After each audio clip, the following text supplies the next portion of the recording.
आप देख रहे हैं लाइव इंडिया हर पल। नमस्कार, आप देख रहे हैं लाइव इंडिया हर पल। मैं हूं आपके साथ रेखा मिश्रा। झारखंड में राज्यसभा चुनाव के लिए बीजेपी समर्थित निर्दलीय उम्मीदवार परिमल नाथवानी का नामांकन पत्र सही पाया गया है। परिमल नाथवानी के नामांकन को लेकर जारी सियासी विवाद के बीच निर्वाचन अधिकारी ने जो है वह ऐलान कर दिया है कि उनके दस्तावेज सही पाए गए हैं। बता दें कि यह घोषणा ऐसे समय में की गई है जब कांग्रेस आंध्र प्रदेश से राज्यसभा सदस्य एवं उद्योगपति परिमल नाथवानी का नामांकन रद्द करने की मांग को लेकर रांची में विरोध प्रदर्शन कर रही है। निर्वाचन अधिकारी रंजीत कुमार ने अपने आदेश में कहा, परिमल नाथवानी का नामांकन पत्र वैध पाया गया है और इसे जन प्रतिनिधित्व अधिनियम 1951 की धारा 36 के तहत स्वीकार किया गया है। परिमल नाथवानी जो है उन्होंने सोमवार को झारखंड में राज्यसभा चुनाव के लिए तीसरे उम्मीदवार के तौर पर अपना नामांकन पत्र दाखिल किया था। राज्य में राज्यसभा की 2 सीट के लिए चुनाव होना है। झारखंड मुक्ति मोर्चा उम्मीदवार वैद्यनाथ राम और कांग्रेस प्रत्याशी प्रणव झा ने पहले ही अपना नामांकन दाखिल कर दिया था और मंगलवार को जांच के दौरान उनके कागजात जो है वह सही पाए गए थे। वहीं बता दें कि बीजेपी समर्थित निर्दलीय उम्मीदवार परिमल नाथवानी के राज्यसभा नामांकन पर कांग्रेस ने सवाल उठाए थे। वहीं कांग्रेस की आपत्तियों को चुनाव आयोग द्वारा खारिज कर दिया गया था। वहीं कांग्रेस के प्रदेश अध्यक्ष केशव महतो समेत कुछ विधायक जो है वह दिल्ली पहुंचे और बाकी विधायक जो है वह दिल्ली जाएंगे। राज्यसभा चुनाव को लेकर राहुल गांधी से मुलाकात करेंगे और दिल्ली में राज्यसभा की रणनीति तैयार की जाएगी। राज्यसभा चुनाव की सरगर्मी साफ तौर पर नजर आ रही है। हमारे साथ इस पूरी खबर पर फोन लाइन पर चर्चा के लिए हमारी सहयोगी पूजा फोन लाइन पर जुड़ चुकी हैं। पूजा से बातचीत करेंगे और झारखंड में राज्यसभा चुनाव को लेकर के चल रही रस्साकस्सी को लेकर उनसे कुछ सवाल करेंगे। पूजा, अगर आप मेरे साथ इस वक्त जुड़ी हुई हैं तो मेरा सबसे पहला सवाल आपसे यही होगा कि झारखंड में राज्यसभा चुनाव में शह मात का खेल जो है वो साफ तौर पर नजर आ रहा है और बीजेपी और कांग्रेस एक दूसरे पर हमला बोलती नजर आ रही है। इस बीच परिमल नाथवानी के नामांकन को रद्द करने की लगातार जो मांग की जा रही थी, अब वह मांग भी एक तरीके से शांत हो चुकी है चूंकि उनका नामांकन पत्र स्वीकार कर लिया गया है। पूजा, क्या कुछ अपडेट है आपके पास इस पूरी खबर पर? लगातार इसको लेकर के काफी सारी चर्चाएं हो रही थी कि आखिर परिमल नाथवानी को यहाँ पर लाया गया है और निर्दलीय उम्मीदवार थे वो, और उनको उनके नामांकन के दौरान भारतीय जनता पार्टी के 2 मुख्य चेहरे जो है वो वहां पर हम लोगों को देखने को मिला और वो थे सीपी सिंह और नवीन जायसवाल जो है वो वहां पर मौजूद रहे थे। देखिए, तस्वीरें भी अभी इस वक्त सभी लोग देख पा रहे हैं, ये नॉमिनेशन वाले दिन की तस्वीर है। और देखिए, सबसे खास बात यहाँ पर अगर आप देखिएगा तो मुख्यमंत्री हेमंत सोरेन प्रणव झा के साथ भी वहां पर वो नामांकन दाखिल करते हुए नजर आ रहे थे। वो तस्वीरें भी यहाँ पर सामने आई।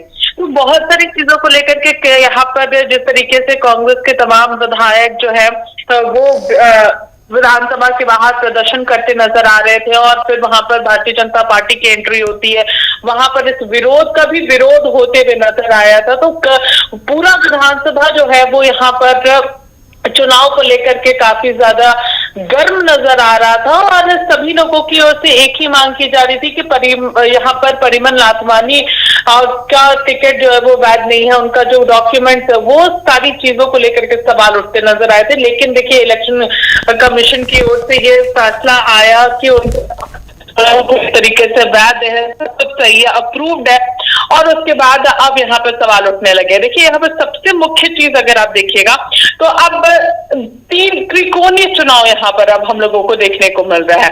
एक तो जेएमएम की सीट पक्की है जो कि वैद्यनाथ राम की है, लेकिन कांग्रेस और अब यहाँ पर जो निर्दलीय उम्मीदवार है परिमल नाथवानी, उन दोनों के बीच में अब पूरा चुनावी घमासान जो है वो हम लोगों को जरूर देखने को मिलेगा। यहाँ पर अब अपने विधायकों को बचा कर रखने के लिए कांग्रेस जो है वो बाहर जाने वाली थी, लेकिन अभी तक इसको लेकर के कुछ भी फैसला नहीं आया। इसलिए सभी वर्तमान में विधायक जो है वो रांची में मौजूद है। दिल्ली जाना था लेकिन अभी भी दिल्ली सभी विधायक नहीं गए हैं। दिल्ली जाना का जो पूरा मामला था वो यहाँ पर रद्द हुआ था और अभी वर्तमान में सभी विधायक जो है वो रांची में नजर आ रहे हैं। तो एकजुटता यहाँ पर दिखानी होगी कांग्रेस को, तभी कुछ चीजें जो है वो यहाँ पर देखने को मिलेगी। सिर्फ कांग्रेस ही क्यों, यहाँ पर महागठबंधन को एकजुटता यहाँ पर दिखानी होगी। अगर दूसरी राज्यसभा सीट जो है वो निर्दलीय उम्मीदवार परिमल नाथवानी के हाथ में नहीं देना चाहते हैं तो फिर यहाँ पर कांग्रेस, आरजेडी और माले सभी को मिल करके यहाँ पर दूसरी सीट जो प्रणब झा को दिया गया है कांग्रेस की ओर से, उसे यहाँ पर जिताना होगा। देखिए, परिमल नाथवानी पहले भी झारखंड से राज्यसभा जा चुके हैं। उनका एक पुराना इतिहास रहा है झारखंड की राज्यसभा सीट से सीधे सीधे राज्यसभा पहुंचने का। तो ये पूरी तस्वीरें हम लोगों को पहले भी देखने को मिली और चर्चाएं काफी ज्यादा थी कि एक बार फिर से परिमल नाथवानी को ही यहाँ पर झारखंड से एक बार वो फिर से चुनाव लड़ने वाले हैं। तो अब वो निर्दलीय तौर पर वहां पर चुनाव लड़ रहे हैं, इसलिए लोगों में और ज्यादा इसको लेकर के आक्रोश है कि आखिर वो यहाँ से चुनाव क्यों लड़ रहे हैं। देखिए, लेकिन ईसीआई ने प्रॉपर जो नॉर्म्स है उसके तहत सारी चीजें क्लियर आउट की एंड उनके अब डॉक्यूमेंट्स पूरी तरीके से सही नजर आए हैं, वैध दिया गया है। उसके अब इसको लेकर के सबसे ज्यादा चर्चा जो है वो होने वाली है। और 18 तारीख का जो दिन होगा रेखा, जब राज्यसभा के लिए निर्वाचित होंगे यहाँ से लोग, तब यहाँ पर चीजें क्लियर होंगी कि आखिर क्या यहाँ पे क्रॉस वोटिंग हुई या फिर यहाँ पर सीधे सीधे दोनों सीट जो है वो महागठबंधन को चलेगी। अगर क्रॉस वोटिंग नहीं होती है परिमल नाथवानी के फेवर में, किसी भी दल की बात करें, कांग्रेस की बात कर ले, माले की बात कर ले, आरजेडी की बात कर ले या फिर जेएमएम से कोई भी अगर उस तरफ में वोट देते हैं और दूसरा सीट परिमल नाथवानी का निकल जाता है, तो इससे साफ अंदेशा लगाया जा सकता है कि महागठबंधन अलग नजर आ रहा था और यहाँ पर क्रॉस वोटिंग हुई है। वो तस्वीरें यहाँ पर फिर मुख्य रूप से साझा होती हुई नजर आएगी। रेखा, चलिए, चीज़ें जो है वो ताज़ा होती हुई नजर आएंगी। पूजा, एक सवाल ये भी रहेगा, चूंकि रिजॉर्ट पॉलिटिक्स की बातें हो रही है और कहा जा रहा है कि कांग्रेस के विधायकों को जो है वो तेलंगाना में शिफ्ट किया जाएगा, फिलहाल इसको लेकर के क्या अपडेट है आपके पास? देखिए, इसकी जानकारी मैंने अभी आपको दी कि तेलंगाना ले जाना था, लेकिन उससे पहले दिल्ली दौरा था। दिल्ली दौरा अभी फिलहाल रद्द किया गया है विधायकों का। तो जब तक दिल्ली से सारी चीजें क्लियर आउट नहीं होती है, तब तक अभी फिलहाल रिजॉर्ट पॉलिटिक्स पर विराम लगा हुआ है। अभी इस वर्तमान में सभी विधायक जो है वो रांची और अपने अपने क्षेत्र में नजर आ रहे हैं। सभी लोग जो है वो वर्तमान में भी रांची में मौजूद है और खास तौर पर निर्देश भी मिला है सभी विधायकों को यहाँ पर रांची में रहने के लिए। तो रिजॉर्ट पॉलिटिक्स तब तक शुरू अभी फिलहाल नजर नहीं आ रहा है जब तक सभी विधायकों को यहाँ से शिफ्ट नहीं किया जाता है। और देखिए, अगर रिजॉर्ट पॉलिटिक्स होता है तो इससे साफ अंदेशा लगाया जा सकता है कि कांग्रेस को कांग्रेस के विधायकों पर ही भरोसा नहीं है।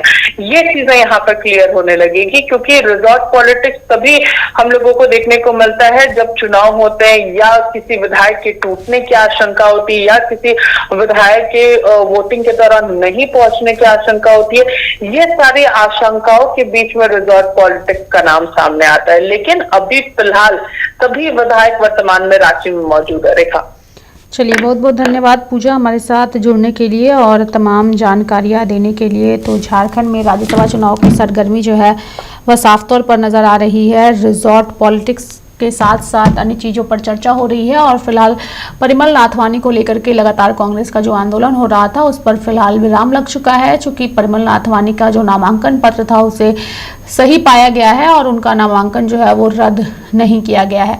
फिलहाल कांग्रेस इसको लेकर आक्रोशित भी है, लेकिन आने वाले वक्त में राज्यसभा चुनाव में किस तरीके का माहौल नजर आता है ये आने वाला वक्त तय करेगा। मेरे साथ फिलहाल अभी के लिए इस खबर में इतना ही। आप देखते रहिए लाइव इंडिया हर पल। नमस्कार।